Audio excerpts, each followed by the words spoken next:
रहे कि हम पुलिस को बुलाएंगे तो कहा। पटना में विपक्षी दलों की महाबैठक हुई जिसमें 15 दलों के 27 नेता शामिल हुए।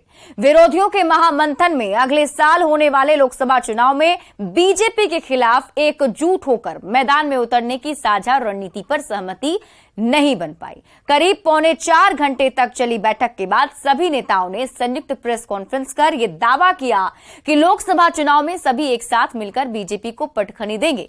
सवाल ये कि हम सब एक हैं से आखिर विपक्ष कितना आगे बढ़ पाएगा।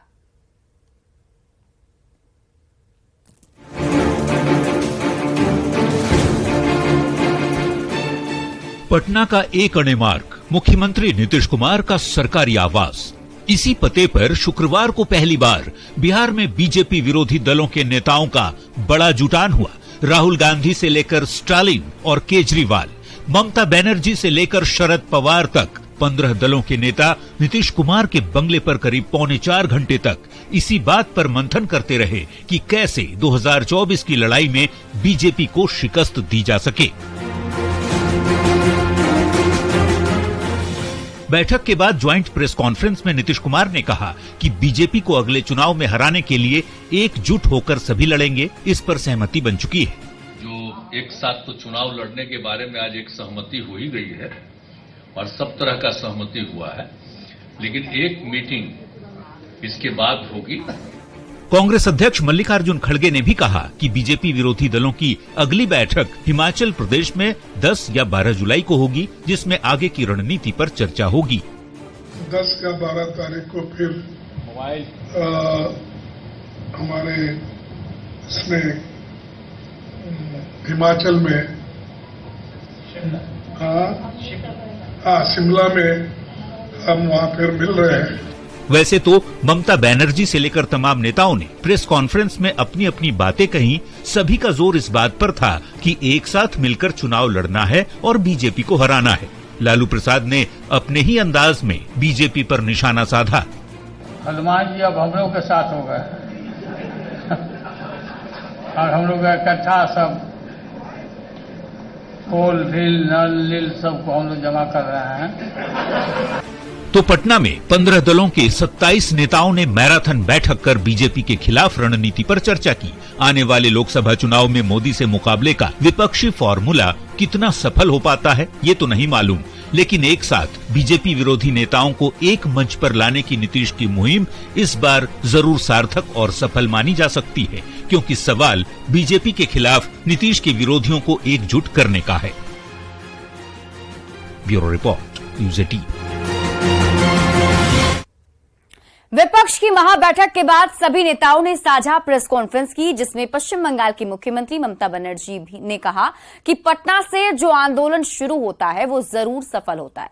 ऐसे में हम एक हैं और 2024 की लड़ाई में एक साथ मिलकर लड़ेंगे। ममता बनर्जी ने कहा कि देश में इस बार अगर बीजेपी आ गई तो देश में चुनाव नहीं होगा।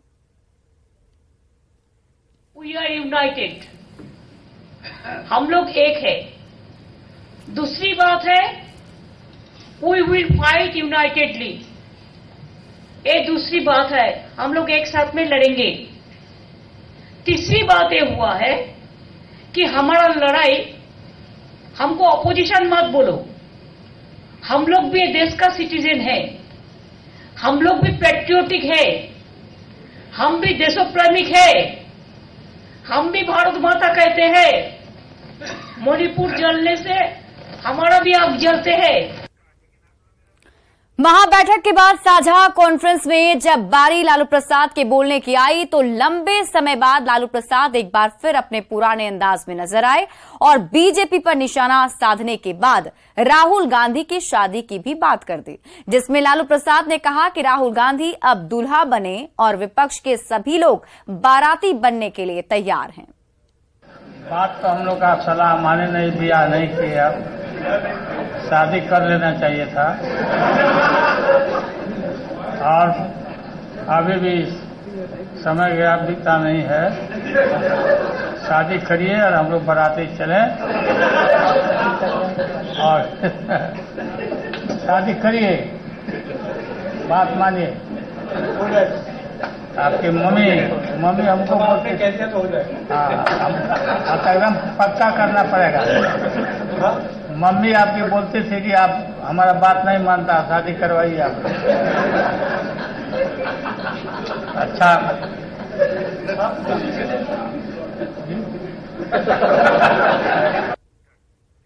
विपक्ष की बैठक के बीच प्रेस कॉन्फ्रेंस छोड़कर दिल्ली रवाना होने वाले अरविंद केजरीवाल नाराज बताए जाते हैं। आम आदमी पार्टी ने महाबैठक के बाद कांग्रेस पर हमला बोलते हुए बयान जारी किया है।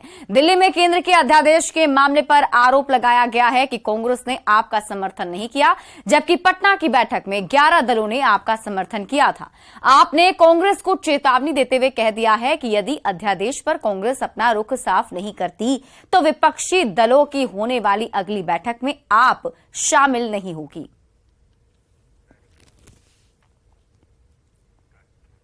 पटना में विपक्ष की महाबैठक में आम आदमी पार्टी की नाराजगी के बाद ममता बनर्जी की भी नाराजगी सामने आई।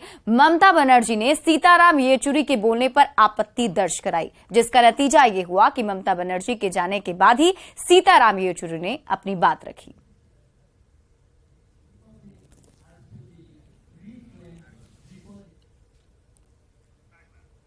तो पटना में हुई विपक्ष की बैठक पर केंद्रीय मंत्री अनुराग ठाकुर ने तंज कसा है। अनुराग ठाकुर ने ट्वीट कर कहा कि 2024 के चुनाव से पहले एक बार रंगमंच सज रहा है, नाटक मंडली इकट्ठा हो रही है, किरदार तय किए जा रहे हैं, नाटक होगा, साथ निभाने के कस्में वादे होंगे, जनता हंसेगी और फिर एक बार प्रचंड बहुमत से मोदी जी ही तीसरी बार देश के प्रधानमंत्री पद की शपथ लेंगे। इतना ही नहीं, अनुराग ठाकुर ने 7 पॉइंट में बैठक का निचोड़ भी बताया।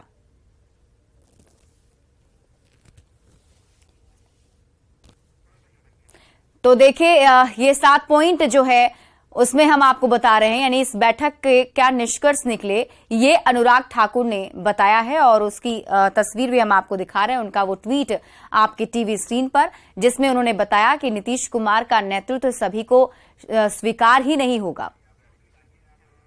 पटना में हुई विपक्ष की बैठक पर बीजेपी सांसद सुशील मोदी ने ट्वीट कर निशाना साधा है। सुशील मोदी ने लिखा है कि इस बार केजरीवाल प्रेस वार्ता का बहिष्कार कर मान को लेकर दिल्ली चले गए, अगली बार हिमाचल में ममता दीदी भी यही करने वाली हैं। विपक्षी एकता की बैठक की एक ही उपलब्धि है कि अगली बैठक का स्थान तय कर पाए। पटना की 40 डिग्री वाली गर्मी में कुछ निर्णय नहीं हो पाया, शायद हिमाचल की ठंडी वादियों में राहुल गांधी लालू जी के प्रस्ताव पर फैसला लेंगे।